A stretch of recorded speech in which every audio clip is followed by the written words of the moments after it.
Hello everyone, welcome to Shyamla's kitchen. వేడి వేడి అన్నంలో ఈ విధంగా బెండకాయ పెసరకట్టు వేసుకుని తింటే ఎంత తిన్నా సరిపోదండి.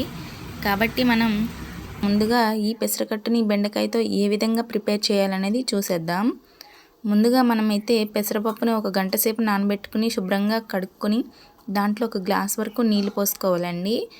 దాంట్లోనే ఒక 2 పచ్చిమిరకాయలు, ఒక పెద్ద ఉల్లిపాయ, ఒక 2 టమాటో ముక్కలు కట్ చేసుకుని ఈ విధంగా కుక్కర్లో ఒక చిన్నగా అంగుళం అంతా చింతపండు కూడా వేసుకోవాలండి. అయితే అవి 3 విజిల్స్ వచ్చిన తర్వాత తీసి పక్కన పెట్టుకొని చల్లార్చుకోవాలండి. మనం బాగా మెదుపుకోవాలి. ఇంత లోపల మనం పొయ్యి మీద తాలింపు పెట్టుకుందామండి. సో ఈ విధంగా ఒక చిన్న గిన్నె తీసుకొని దాంట్లో తాలింపు గింజలు, ఆయిల్ అంతా వేసుకొని ఎండుమిర్చి, కరివేపాకు అన్నీ వేసుకొని ఈ విధంగా వేయించుకోవాలండి. ఇప్పుడు మనం చిన్న ముక్కలుగా కట్ చేసుకున్న బెండకాయల్ని ఈ విధంగా వేగిన తర్వాత బెండకాయలని ఈ విధంగా కట్ చేసుకున్నానండి. ఫ్రెష్ బెండకాయలు అయితే తీసుకున్నాను నేనైతే.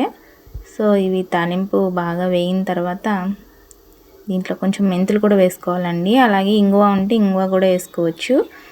ఇవి బాగా వేగిన తర్వాత బెండకాయలని వేసేసి బాగా కలుపుకోవాలండి. ఈ విధంగా మనం కొంచెం ఒక 1/2 టీ స్పూన్ వరకు పసుపు వేసుకుని దాంట్లోనే రుచికి సరిపడగా ఉప్పు, కారం బెండకాయలకి ఎంత సరిపోతుందో అంత వేసుకోవాలండి. సో మూత పెట్టేసి బాగా మగ్గనిచ్చుకోవాలి. ఈ లోపల మనం పప్పు అయితే బాగా ఉడికిపోయింది. దీన్ని బాగా మెదుపుకుందాం. చూస్తున్నారు కదండి, ఈ విధంగా మెదుపుకోవాలి పప్పు గుత్తితో. దీంట్లో మనం కల్లుప్పు వేసుకుని మెదిపేసుకుంటే సరిపోతుందండి.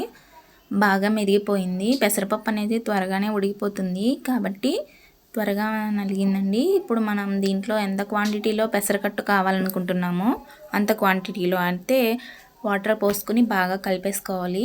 ఈ లోపల మనం బెండకాయలు అయితే మగ్గిపోతున్నాయండి. బాగా మగ్గిపోతున్నాయి కాబట్టి బాగా కలుపుకోవాలి. దీంట్లోనే మనం ఉప్పు వేసేసాము, అలాగే ఇంగువ అన్నీ వేసేసాము. ఇప్పుడైతే టేస్ట్కి సరిపడగా కారం వేసుకున్నామండి. సో నేనైతే పెసరపప్పులో ఆల్రెడీ పచ్చిమిర్చి వేసాను కాబట్టి బెండకాయలకు సరిపడగా కారం మాత్రమే వేసాను. ఇప్పుడైతే మెదిపి పెట్టుకున్న పెసరకట్టు దీంట్లో వేసుకున్నాను. ఇది బాగా కలుపుకోవాలి. అలాగే దీనికి సరిపడగా ఉప్పు కూడా వేసుకోవాలి. బాగా కలుపుకోవాలండి. ఇదైతే బాగా మరగనివ్వాలి. ఇప్పుడు మనం గరం మసాలా ఉంటూ వేసుకోవచ్చు. నాకైతే దాల్చిన చెక్క పొడి మాత్రమే వేస్తున్నానండి, దాల్చిన చెక్క. సో ఈ విధంగా కొంచెం స్టార్ట్ అయిందండి మరగడం అనేది. ఇప్పుడు మనం దాల్చిన చెక్క పొడి వేసాను, అలాగే కొంచెం కొత్తిమీర, కరివేపాకు కూడా వేసాను.